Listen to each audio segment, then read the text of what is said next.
This video is going to show you how to use the new screen capture and screencast tools that are built right into the Chrome operating system. To get started, you'll go down to the lower right-hand corner and click on the clock.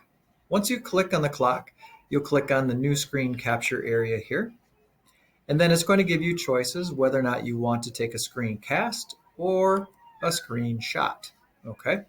You can also choose whether or not you want to take a full screen picture or screencast, just an area, and I can click, hold, and drag across the area, and it's just going to capture that, either video or the screenshot.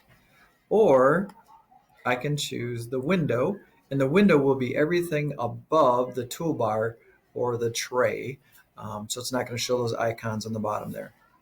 If you are taking video, you will want to make sure that you either turn on or off the microphone.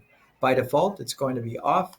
We would need to click on that, once again, the gear, and then click on that to activate the microphone.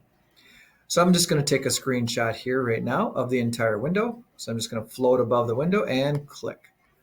Once I click, then it's going to show that this is copied to the clipboard. I could take it directly and paste it into a Google slide deck or a document from there. Or it also goes directly into my Google Drive.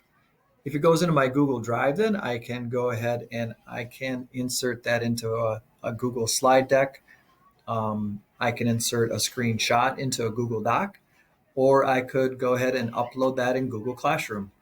So once again, some really nice tools now that are built into the new operating system to take a screencast or a screen capture.